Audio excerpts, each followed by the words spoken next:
Ketegangan antara Israel dan Palestina kini mulai mereda, menandakan berakhirnya babak terbaru dari konflik panjang antara dua kubu. Namun meski pertempuran telah berakhir, namun dampaknya terhadap Israel masih terasa hingga saat ini. Terutama di sektor ekonomi, karena Israel menggelontorkan dana yang luar biasa besar. Dan hasilnya, negara tersebut dihantam badai besar, kondisi finansial dan krisis ekonomi. Tidaklah mengejutkan mengingat peperangan yang berlangsung lama pasti menuntut anggaran yang luar biasa besar juga, apalagi menyangkut penggunaan senjata canggih.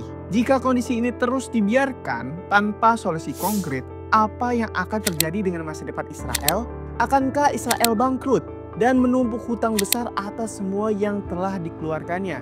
Mari kita bahas lengkapnya. 5 kebangkrutan Israel di depan mata, hutang menumpuk, dan hadapi krisis ekonomi. Tapi sebelum itu pastikan kalian udah like dan subscribe channel Republika Mahasiswa ya. Let's go! 1. Israel rugi 900 miliar setiap hari. Sebuah laporan dari Arab Center Washington DC mengungkapkan bahwa Israel kini harus menghadapi tantangan baru, yaitu perang melawan krisis ekonomi di dalam negerinya. Situasi ini bukan hanya dipicu oleh biaya perang yang membengkak, tetapi juga diperburuk ketidakstabilan politik yang sudah terjadi sejak lama di dalam negerinya. Selain itu, faktor eksternal seperti perlambatan ekonomi global, kenaikan harga barang, inflasi yang melonjak, serta peningkatan suku bunga turut menambahkan tekanan. Jika ditelusuri lebih jauh, beban finansial akibat konflik ini terbagi dalam 2 kategori utama, biaya langsung dan dampak ekonomi jangka panjang. Salah satu pengeluaran terbesar yang muncul dari perang di Gaza adalah pengerahan sekitar 300.000 tentara cadangan pada tahap awal pertempuran. Langkah ini dianggap Israel perlu untuk memperkuat barisan pertahanan dan menjaga keamanan negara. Data dari Kementerian Keuangan Israel menunjukkan bahwa untuk menggaji 100.000 tentara cadangan saja, negara harus mengalokasikan sekitar 70 juta shekel per hari atau sekitar 315 miliar rupiah. Jumlah ini belum mencakup biaya lain seperti akomodasi dan konsumsi bagi mereka, yang bisa membuat total pengeluaran harian mendekati 100 juta shekel atau sekitar 450 miliar. Di luar itu ada pula dampak tidak langsung yang muncul akibat terganggunya sektor produksi, dengan estimasi kerugian mencapai 100 juta shekel setiap harinya.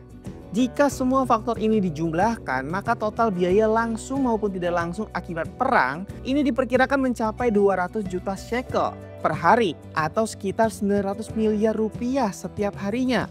Sepanjang konflik berlangsung, Israel tak henti-hentinya mengerahkan berbagai senjata canggih yang mereka miliki. Namun tanpa dukungan dari Amerika Serikat, kondisi mereka mungkin sudah jauh lebih buruk dari sekarang. Kenyataannya, ekonomi Israel saat ini mengalami tekanan hebat dan terus merosot, seakan kehilangan keseimbangan saat berusaha bangkit kembali. 2. Masyarakat dunia bersatu boikot Israel. Salah satu faktor utama yang memperparah krisis ini adalah maraknya boikot terhadap produk-produk yang diduga memiliki keterkaitan dengan Israel. Gerakan ini menyebar luas di berbagai negara di belahan dunia. Dan meski awalnya dianggap sepele, dampaknya itu ternyata sangat-sangat signifikan. Sejumlah perusahaan besar yang terafiliasi Israel mengalami kehilangan pelanggan, hancurnya saham-saham perusahaan mereka, hingga penutupan gerai franchise mereka di berbagai negara.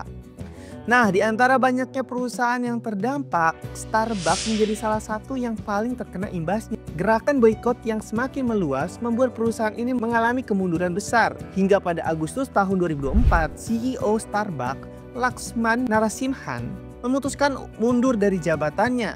Keputusan ini diambil di tengah anjloknya penjualan global Starbucks yang terus merosot akibat aksi boikot yang menyasar merek yang dianggap memiliki hubungan dengan Israel tersebut. Situasi serupa juga terjadi di Malaysia pada November 2024, di mana boikot terhadap Starbucks mencapai puncaknya. Gerakan ini begitu masif hingga memaksa perusahaan untuk menutup puluhan gerainya di negara tersebut. Tak hanya itu, secara global tekanan ini berdampak besar pada kondisi keuangan perusahaan. Laporan akhir tahun 2023 mencatat bahwa Starbucks mengalami kerugian hingga 11 miliar US dollar akibat aksi boikot yang terus-menerus bergulir. Namun apakah benar Starbucks mendukung Israel? Isu ini pertama kali muncul setelah media Reuters melaporkan bahwa Starbucks menggugat serikat pekerjanya di lebih dari 360 gerai di Amerika Serikat. Gugatan ini muncul setelah serikat tersebut mengunggah pernyataan yang dianggap mendukung Palestina dan warganya. Dari sinilah spekulasi tentang keterkaitan Starbucks dengan Israel mulai menyebar luas, yang kemudian berujung pada boikot besar-besaran yang menghantam bisnis mereka dari berbagai arah. 3. McDonald dan KFC di seluruh dunia juga kena imbasnya. Nasib McDonald tak jauh berbeda dengan Starbucks. Sebagai jaringan makanan cepat saji yang diketahui menyediakan makanan gratis bagi tentara Israel, perusahaan ini juga menghadapi gelombang boikot yang semakin meluas sejak tahun 2023. Akibatnya, McDonald mencatatkan kerugian besar yang belum pernah mereka alami sejak 2020. Bahkan pada kuartal kedua tahun 2024, pendapatan mereka mengalami penurunan sebesar 12%. Selain boikot yang meluas di berbagai negara Asia, kebiasaan konsumsi masyarakat Timur Tengah juga mulai berubah sejak konflik semakin memanas.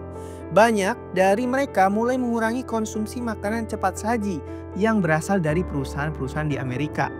Akibatnya berdampak serius terhadap bisnis global McDonald yang sahamnya terus jatuh hingga mencatatkan laporan keuangan yang minus. Menyebabkan merosotnya angka penjualan di berbagai negara, maka tidak heran di masa ramainya pemboikotan, gerai-gerai seperti ini sepi hingga banyak muncul promo untuk menjaga sustainable mereka di tanah air. Bukan hanya McDonald, jaringan restoran cepat saji KFC juga mengalami dampak besar dari gerakan boikot global. Perusahaan induknya, Yum Brands, melaporkan panjang pertengahan tahun 2024 mereka mencatatkan penurunan yang signifikan dalam jaringan toko gerai mereka di seluruh dunia. Salah satu dampak paling mencolok terlihat pada KFC yang menghadapi penurunan permintaan di pasar Amerika Serikat. Sementara itu, penjualan di pasar internasional juga mengalami kemerosotan yang drastis. Meskipun tidak diungkapkan secara rinci besarnya, angka kerugian yang mereka alami pastinya saham-saham perusahaan yang diduga terafiliasi dengan Israel rata-rata mengalami kejatuhan di pasar saham di seluruh dunia. 4. Danone kena gelombang boikot di Indonesia. Sebagai salah satu produsen makanan dan minuman serta susu terbesar di dunia, Danone menjadi target utama dalam gelombang boikot di Indonesia dan berbagai negara lainnya. Perusahaan asal Prancis ini diduga memiliki hubungan bisnis dengan Israel dan disebut-sebut berkontribusi dalam mendanai operasi militer Israel di Palestina. Tuduhan ini pun semakin menguat setelah adanya bukti mengenai hubungan erat antara Danone dan perusahaan Israel Wilks Technologies.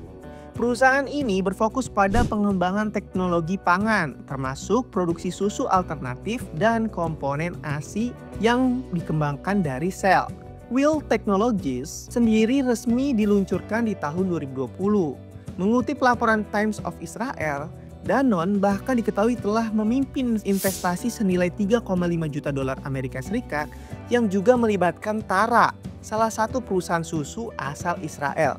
Fakta ini pun semakin memperkuat tuduhan bahwa memiliki keterkaitan erat dengan entitas bisnis yang berbasis di Israel.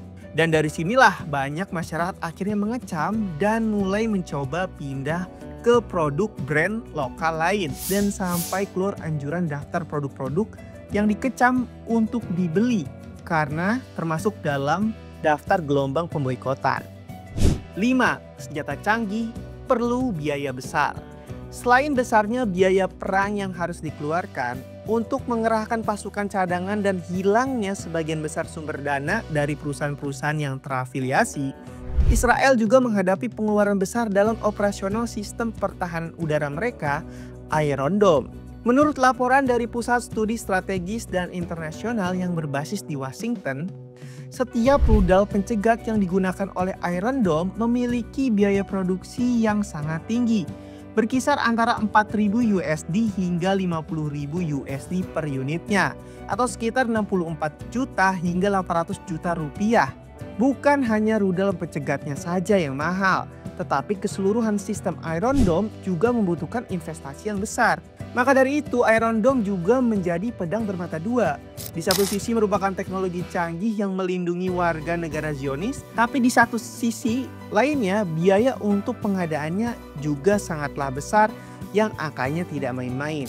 Satu sistem pertahanan Iron Dome yang lengkap termasuk radar, sistem komputer, serta hingga 4 peluncur yang masing-masing dapat menampung hingga 20 rudal pencegat diperkirakan menelan biaya produksi mencapai 100 juta US dollar atau sekitar 1,6 triliun rupiah. Sementara itu, mengutip laporan dari Times of Israel, selama periode 7 hingga 22 Oktober saja, Israel telah menembakkan sekitar 1.650 rudal Iron Dome untuk menghadang serangan roket Hamas. Dari jumlah tersebut, sekitar 1.100 rudal berhasil mencegat roket sebelum mencapai wilayah Israel. Sementara 550 lainnya gagal mengenai sasaran.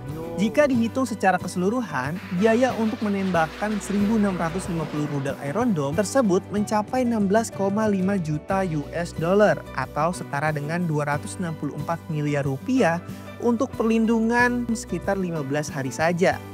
Melihat besarnya beban finansial yang kini menimpa Israel di berbagai sektor, jalan keluar dari krisis ini tampaknya akan menjadi tantangan besar baru untuk Israel. Dengan tekanan ekonomi yang semakin berat, muncul pertanyaan besar. Apakah Amerika Serikat akan kembali turun tangan membantu Israel?